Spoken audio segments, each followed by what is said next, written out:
Right after we eloped, my husband's father called and sneered that marriage means nothing without my blessing. My husband looked at me and said, maybe we should reconsider. Instead, I opened my laptop and showed him a document. The moment he read it, his hands shook and his father went silent. I married Daniel because I loved him. Or at least, I thought I did. We eloped in Vegas. No big wedding, no guest list, no drama. Just us, a courthouse, and a simple vow exchange. It should have been the happiest moment of my life. Instead, less than an hour after saying I do, I stood in a hotel suite staring at my brand new husband as he seriously considered undoing everything because his father told him to. I don't think I'll ever forget that moment. Daniel came from money. Big money. His father, Charles, owned a real estate development company that practically had a stranglehold on half the city. Think skyscrapers, luxury hotels, high-end condos. He wasn't just rich, he was powerful. The kind of man who walked into a room and expected people to bow. I was not from that world. I worked in marketing, paid rent, had student loans, and wasn't born with a silver spoon. I never cared about that, but Charles did. From the second Daniel and I started dating, he made his opinion of me very clear.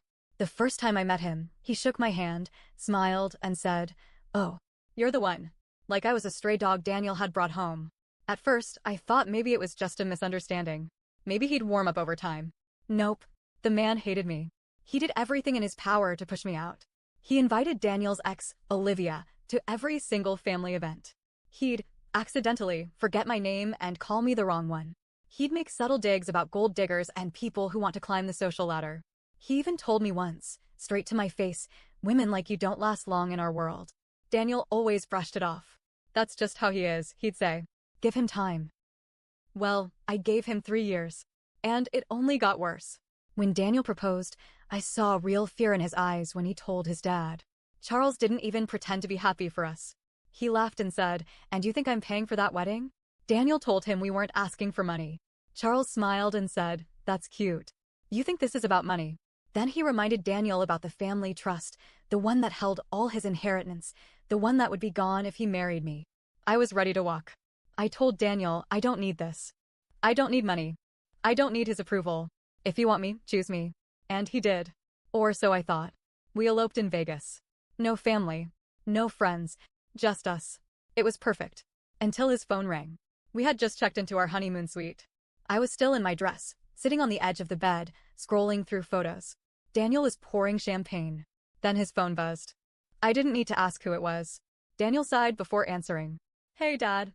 I couldn't hear what Charles said at first, but I saw the way Daniel's entire body tensed up. Then he turned to me and put the call on speaker. Charles's voice came through, slow and mocking. "Congratulations. You know that marriage means nothing without my blessing, right?" I froze. Daniel swallowed. He glanced at me, then back at the phone. "Dad, come on, no, you come on," Charles snapped. "You don't even realize what you've done. You think this little stunt is real? You think you can just run off and play house? This marriage won't last a year." Silence. Then Daniel did something that made my stomach drop. He hesitated. Then he turned to me and said, "Maybe we should reconsider." Just like that. Like what we had was optional. Like we hadn't just made the biggest commitment of our lives. I felt my entire body go cold. "Are you serious?" My voice was barely above a whisper. Daniel rubbed his forehead. "It's just, he's right. Maybe we should have thought this through. Maybe we should have waited." Charles let out a low, satisfied chuckle. "That's right, son. Think about it. You can still fix this." I don't remember standing up, but suddenly I was walking across the room. My hands were shaking, but not from fear. I was furious. And I knew exactly what to do. I reached into my bag and pulled out my laptop. Opened it. Clicked a folder. "Daniel," I said, "sit." He did.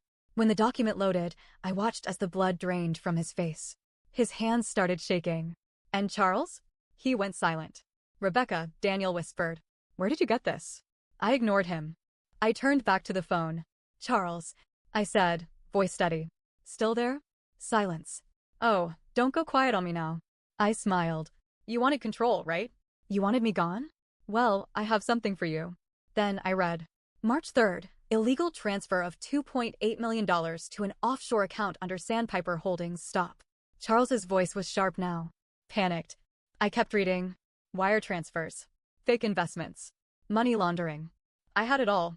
See, I had a gut feeling about Charles for a while. He was too smug. Too untouchable. So I started digging. Quietly, carefully, what I found. He was a fraud. He had shell companies hiding illegal real estate deals. He had embezzled millions from his own business. He had dodged taxes in ways that would make the IRS foam at the mouth. I didn't need to expose him. Not yet. I just needed him to know I could. I leaned closer to the phone. I don't want your money, Charles, I said. I don't need a single cent from your corrupt empire. But if you ever try to manipulate Daniel again, I will send this to the IRS, the SEC, and every damn journalist in the country. You wouldn't, he breathed. I smiled. Try me. Silence. For the first time in his life, Charles backed down. Daniel sat there, still pale. Rebecca, I didn't mean, I cut him off. You did mean it. And suddenly, I knew exactly what I had to do next. Daniel was still sitting there, staring at the screen like it held the secrets of the universe. His hands were gripping the armrests so tight his knuckles turned white. I could hear his breath, shaky, uneven. Charles, for the first time since I'd met him, was silent. I let the weight of it all hang in the air for a moment. Let them both sit in it. Then, calmly, I closed the laptop. I need some air. My voice was steady, but inside, my pulse was pounding. I grabbed my room key and walked out, leaving Daniel and his father still on the call. I didn't care what they said to each other. I just knew I needed to not be there. I stepped into the hotel hallway, barely breathing. My entire body was buzzing, rage, adrenaline, hurt, all tangled together. I had just married a man who hesitated, who looked at me, his wife, and considered undoing everything because his father told him to. That realization felt worse than anything Charles had ever said to me. I leaned against the wall, staring at the ceiling. I had expected a fight. I had expected Charles to pull something. But I hadn't expected Daniel to fold so fast. I don't know how long I stood there. Long enough that the champagne bubbles in my stomach turned to acid. Then I heard voices. Familiar ones. I turned my head. And froze. Daniel was standing at the end of the hall, phone pressed to his ear, pacing. He hadn't seen me. But I saw him. And I heard this. Dad, please. Just let me fix this. My heart slammed against my ribs. I didn't know she had all that on you. I didn't, he turned, facing the other way, but I still heard every single word. I can talk to her. I can make sure she doesn't do anything stupid. I stepped forward. He still didn't notice me. No, I won't let her send it. I just need time. My stomach twisted. Dad, I love her, okay? I need her to understand what's at stake. There it was. The truth. Daniel wasn't shaken because his father was a criminal. He wasn't even shaken because he almost lost me.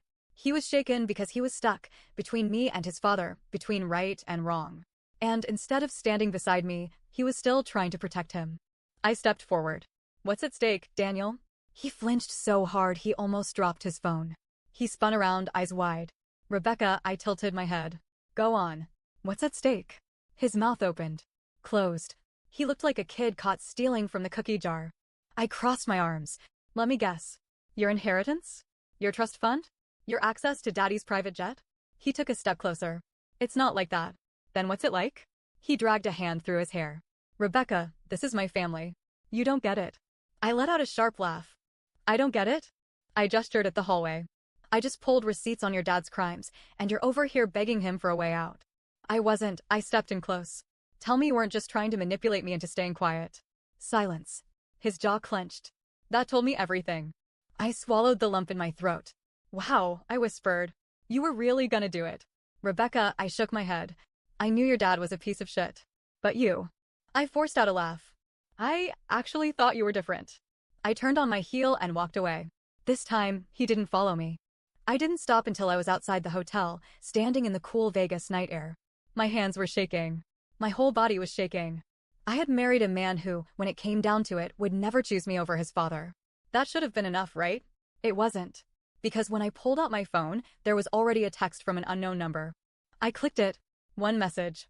One sentence. Be very careful with what you do next. I stared at it. Then another message popped up. You don't know who you're dealing with. The logical part of me said it was Charles. Or one of his lawyers. Maybe a PI. But the pit in my stomach told me it was someone worse. I looked around. The hotel entrance was packed. Tourists, gamblers, couples stumbling out of taxis. The energy of Vegas never slowed. But something felt off. Then, from the corner of my eye, I saw him. A man sitting at the casino bar, staring right at me. Suit. Polished shoes. But it wasn't his clothes that made my skin crawl. It was the way he looked at me. Calm. Unbothered. Like he already knew what I was going to do. My pulse pounded. I turned away, trying to think. This was bigger than I thought. It wasn't just Charles. It wasn't just Daniel. I had stepped into something much, much worse. And now I had to decide what to do next. I gripped my phone, staring at the message. Be very careful with what you do next. My gut told me it wasn't just a threat, it was a warning. And then, the second message, you don't know who you're dealing with. I swallowed hard and looked up. The man at the casino bar was still watching me. He wasn't pretending to be subtle. He just sat there, hands folded, like he was waiting for something. Waiting for me.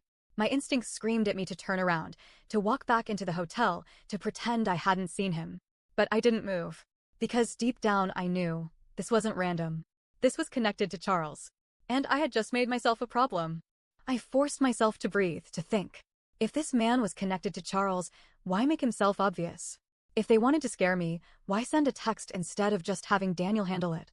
Unless I wasn't the only one Charles was hiding things from. I took a slow step toward the casino bar. The man didn't react, just watched. Then, as I got closer, he did something that sent a chill down my spine. He smiled. Not a friendly smile. Not even a threatening one. It was worse. It was amused. Like I was walking right into something I didn't understand. I stopped 2 feet away. If you have something to say it, I said, keeping my voice even. He tilted his head, studying me.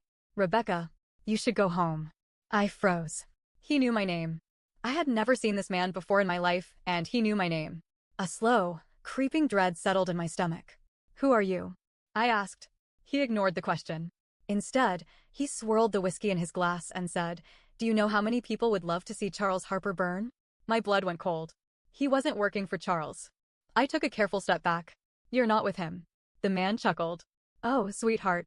Charles doesn't have friends. He has people who owe him. He took a sip of his drink, then set the glass down. And some of those people? They want him gone. I clenched my hands to stop them from shaking. Why are you telling me this? He leaned forward. Because I know what you have. I swallowed hard. The audit. The documents. The proof. Somehow, this man knew I had the power to destroy Charles. And that meant I wasn't just a problem for Charles anymore. I was a target. The man glanced at my phone. You're wondering about the text. I didn't answer. He smirked. Not from me, by the way. A fresh wave of unease rolled through me. Then who? He shrugged. Could be Charles. Could be one of his people. Could be someone who really doesn't want you stirring the pot. He paused. Could be someone who does. I exhaled slowly. You still haven't told me who you are. The man sighed, then reached into his jacket. I tensed. But instead of a weapon, he pulled out a business card. He slid it across the bar toward me. I didn't touch it. Take it, he said. You'll need it. I glanced down. No company name. No title. Just a phone number. I looked back up at him. Why? His expression shifted. Because, Rebecca, if you think Charles is dangerous, you have no idea what you've just walked into. His tone was almost pitying. And that scared me more than anything. I didn't take the card. I turned and walked away, my pulse pounding in my ears. I needed to leave. I needed out. Daniel had shown me exactly who he was. Charles was playing a game bigger than I understood. And now, there were other people in this who had their own agendas. I walked fast. Past the lobby. Toward the elevators. My hands were shaking so badly I almost dropped my keycard. I stepped inside the elevator, hit the button for my floor, and exhaled. The doors started to close. Then a hand shot through. The doors slid open. And standing there, breathing hard, eyes wide with panic, was Daniel. Rebecca, please, just listen. His voice was frantic. I know what it looked like, but I swear, I wasn't choosing him over you. I just stared at him. You were literally on the phone with your father trying to control me, I said. Daniel ran a hand through his hair. I was trying to protect you. I laughed, but it came out hollow. By lying to me? He stepped inside, letting the doors close behind him. No. By stopping you before you get hurt. I froze. What? Daniel grabbed my hands. You don't get it, Rebecca. My father, he's not just a businessman. He's connected. And if he thinks you're a real threat, he won't just scare you. He won't just make you disappear legally. A sick feeling formed in my stomach. He'll actually make you disappear. I pulled my hands away. I don't believe you. His jaw clenched. Then why do you think you just got that text? I swallowed hard. Why do you think people like him, he gestured toward the casino, are suddenly interested in you? I pressed against the wall. Are you saying your father would actually? Yes. Daniel's voice cracked. I know you think you have the upper hand, but you don't. My father isn't scared of the law. He's scared of losing power. My mind raced. So what, Daniel? You want me to just sit back and let him keep getting away with it? Daniel hesitated. And that was all I needed to see. He would never stand against his father. Not really. I took a deep breath and whispered, "Get out of the elevator, Daniel." His face fell. "Rebecca, get out!" For a second, I thought he'd refuse. But then, slowly, he stepped back. The doors closed between us. And for the first time since this nightmare started, I knew exactly what I had to do. As soon as the elevator doors shut, I felt my legs start to shake. I had thought Daniel was weak, but this wasn't just weakness. This was fear. And if Daniel, Charles's own son, was terrified, what did that mean for me? I clutched my phone so tight my fingers ached. That text, that warning, that man in the casino. I wasn't just up against Charles. I was up against something bigger. And now I had a choice. 1, run. 2, fight. My entire body screamed for option 1. Get out. Drop everything. Forget Daniel. Forget revenge. Just leave. But my gut wouldn't let me. Because if I ran now, Charles would win. He would go on untouched, just like he always had. I couldn't let that happen. So, I made my choice. I fought. I didn't go back to the honeymoon suite. I went to the press. I had more than enough to bury Charles' bank records, emails, fake company filings. And now I had something even better, the fear in his own son's voice. I didn't trust Daniel anymore, but I trusted his panic. His warning wasn't just for me, it was proof that I was onto something real. I went to an investigative journalist, one of the best in the business. No nameless sources, no rumors. Just facts. And I handed him everything. Go public, I told him. Expose everything. The journalist looked at me carefully. You understand what this means? I exhaled. Yeah. It meant Charles would come for me.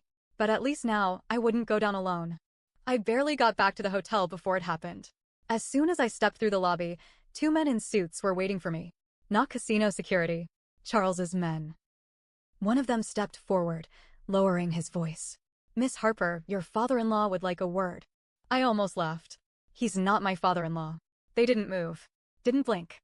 This wasn't a request. I could scream, I could run, but I knew how this worked.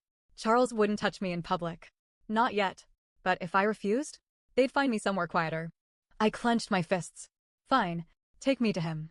They led me upstairs to a private penthouse suite, not the one Daniel and I had booked. This was Charles's territory. The second I walked in, I saw him. Sitting at a massive table, sipping whiskey like he didn't have a care in the world. He smiled. "Rebecca." I didn't sit. "You really had my own son followed?" I snapped. "How insecure are you?" Charles chuckled. "Come now. No need for dramatics." I crossed my arms. "Then why am I here?" His expression darkened.